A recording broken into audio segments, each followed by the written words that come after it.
আমার একটা প্রশ্ন, যে আমার একটা ভাইয়া করছে যে আমরা বলি শ্রীকৃষ্ণ আলাইহিস সালাম যে নবী, এটার প্রমাণ কি বা প্রুফ কি? দেখো ভাই, তোমার কি নাম? আশরাফুল হক। জি স্যার।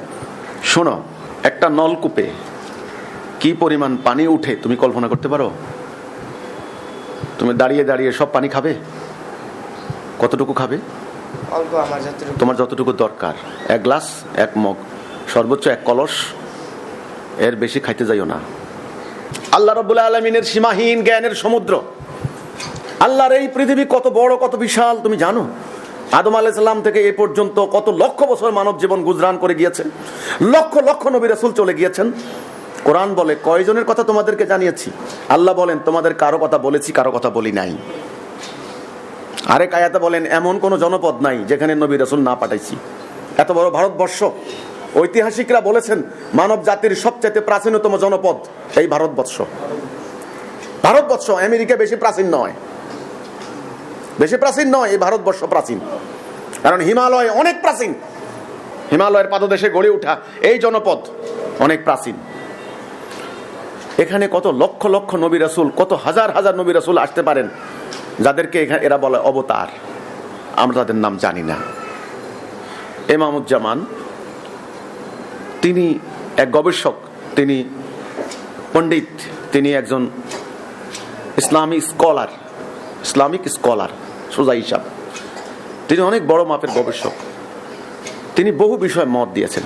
কৃষ্ণের ব্যাপারে মত দিয়েছেন যে কৃষ্ণের ব্যাপারে এই যে নেতিবাচক কথা বলা হয়, এর সঙ্গে তিনি একমত নন। ওনার কথা হচ্ছে হাজার হাজার বছর ধরে এই জনপদের মানুষ গীতা পাঠ করে তাদের জীবন অতিবাহিত করেছে। তাদের আধ্যাত্মিক সংকট, সামাজিক সংকট গীতার দ্বারা প্রভাবিত হয়েছে। কোনো সাধারণ মানুষের বাণী হতে পারে না। হ্যাঁ, প্রক্ষিপ্ত হয়েছে, বিকৃত হয়েছে, সেটা অন্য কথা, এবং সেটা মানার জন্য আমরা বাধ্য নই, সেটাও অন্য কথা। কিন্তু এই কৃষ্ণ কোনো সাধারণ মানুষ নন, তিনি নবী হতে পারেন। এতো তিনি একজন গবেষক হিসেবে মত দিয়েছেন। ওনার মতো বহু মানুষ এই মত দিয়েছে। এই সেদিন হেফাজত ইসলামের একজন নেতা একই কথা বলল চট্টগ্রামে হাটহাজারীতে। কিন্তু কৃষ্ণ নবী কি নবী না, এটাকে প্রতিষ্ঠা করা আমাদের মুখ্য কাজ নয়। কৃষ্ণের বাণী প্রচার করাও আমাদের কোনো কাজ নয়। আমাদের জন্য অনুকরণীয়, অনুসরণীয় আদর্শকে রাহমাতাল লিল আলামিন নবী করিম সাল্লাল্লাহু আলাইহি সাল্লাম, আমাদের রাসূল আমাদের জন্য যথেষ্ট, আমাদের কোরআন আমাদের জন্য যথেষ্ট, ইসলাম আমাদের জন্য যথেষ্ট।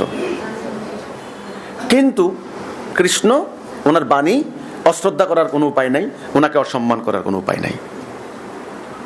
বাস এটুকুর মধ্যে থাকো। কৃষ্ণ নবী কি নবী না? আপনারা নবী কইছেন কেন? ওরে ভাই, ঠিক আছে, তুই নবী কইস না, যা, আমি তোমার কমু না, নবী কও। কৃষ্ণ নবী কিনা কো, নবী না কোয়া পর্যন্ত তোরে পিটামু, একথা বলছি আমরা।